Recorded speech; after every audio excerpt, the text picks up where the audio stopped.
शिंगारे मला दिसलेले आहेत म्हणून त्या मागे आहेत एकदम. खासदार सुधाकरराव शिंगारे, मंचावर उपस्थित सर्व मान्यवर, कोणाचं नाव सुटलं असेल तर त्यांची क्षमा मागतो कारण पाठीला डोळे नाहीत.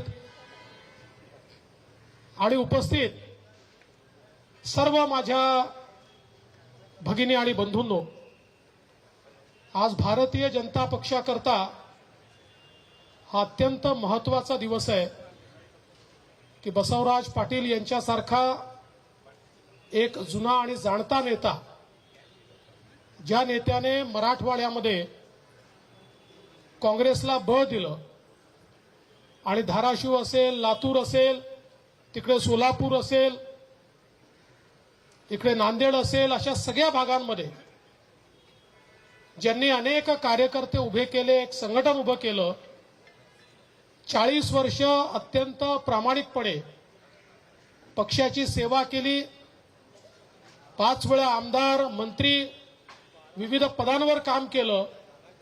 पण हे सगळं करत असताना त्यांनी कधीही जमीन सोडली नाही. सर्वांशी संबंध ठेवत अत्यंत प्रेमाने, निष्ठेने काम करत राहिले. सत्ता कधी त्यांच्या डोक्यात गेली नाही आणि म्हणून एक सुसंस्कृत अशा प्रकारचा नेता म्हणून त्यांच्याकडे सातत्याने पाहिलं जातं. अशा प्रकारचं हे नेतृत्व आज भारतीय जनता पक्षामध्ये येत आहे.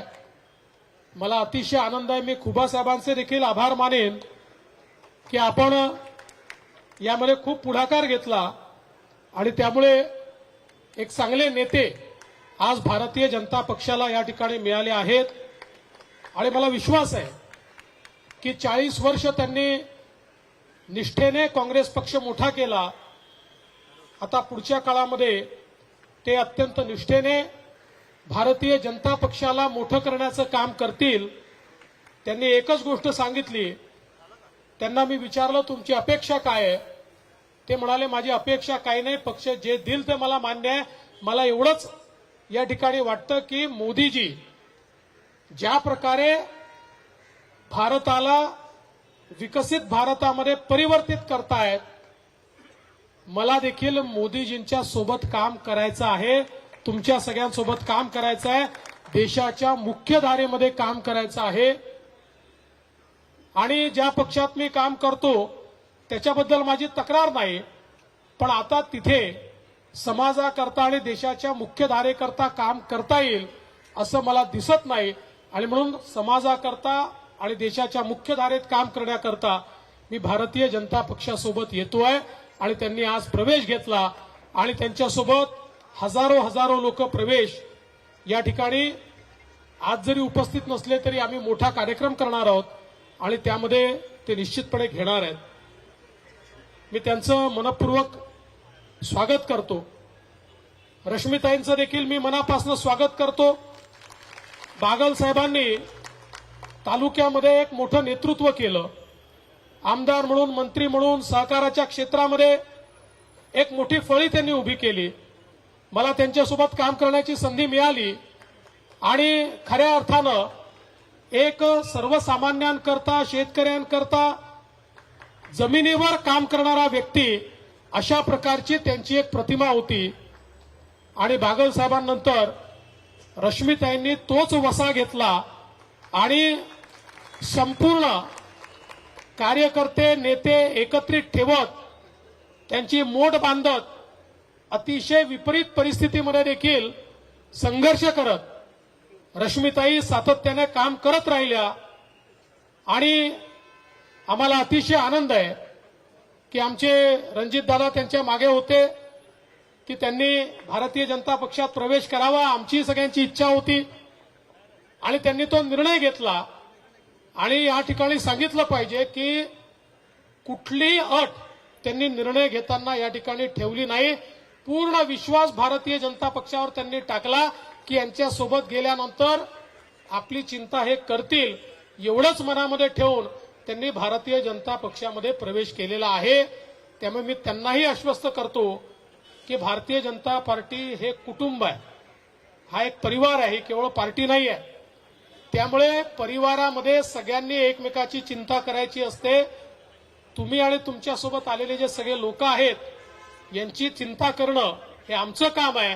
त्यामुळे तुम्ही काळजी करण्याचं कारण या ठिकाणी नाहीये. केवळ त्यांनी मला लिहून दिलाय रिटेवाडी उपसा सिंचन योजनेच्या संदर्भात त्यांनी सांगितलं की या संदर्भात मात्र विशेष लक्ष द्या. तर मी तुम्हाला आश्वस्त करतो की त्यातल्या ज्या अडचणी आहेत त्या आपण निश्चितपणे दूर करू आणि आपण ही योजना देखील त्या ठिकाणी साकारण्याचा प्रयत्न करू.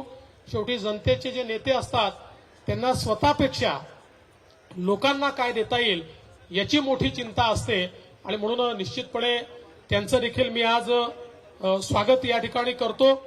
आणि अनेक लोकांचा आज प्रवेश या ठिकाणी झालेला आहे. प्रवेश घेणारे सगळे लोक आपापल्या ठिकाणी उत्तम काम करणारे लोक आहेत. आज देशामध्ये लोकांना आशेचा किरण एकच दिसतोय आणि तो म्हणजे आपले पंतप्रधान नरेंद्र मोदीजी. ज्या ज्या लोकांना राजकीय सामाजिक काम करायचं आहे त्यांना असं वाटतं की मोदीजींना ताकद दिली पाहिजे.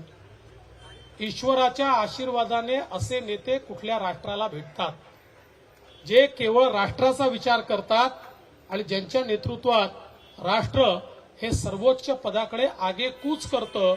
आपल्या भाग्याने सौभाग्याने असा नेता आपल्याला मोदीजींच्या रूपात भेटलाय आणि म्हणूनच आज देशभरामध्ये आणि विशेषतः महाराष्ट्रामध्ये मोठ्या प्रमाणात सर्व जाती धर्माचे लोक, सर्व विभागातले लोक, सर्व प्रकारचे लोक हे भारतीय जनता पक्षासोबत येत आहेत आणि विशेषतः समाजाभिमुख जी नेतृत्व आहेत ती सगळी नेतृत्व ही आता भारतीय जनता पक्षासोबत येत आहेत. आम्हाला नेते जमा करायचे नाही आहेत.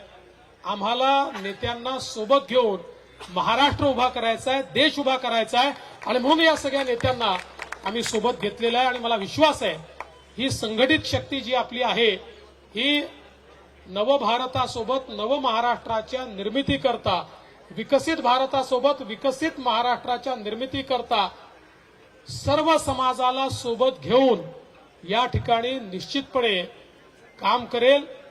मी आमचे अध्यक्ष चंद्रशेखर बावनकुळेजी यांचं मनापासून अभिनंदन करतो की बावनकुळेजींनी पक्षाला एक नवीन उभारी दिली आहे, एक नवीन भरारी दिली आहे आणि इतक्या मोठ्या प्रमाणात त्यांच्या नेतृत्वात पक्ष मजबूत होतोय.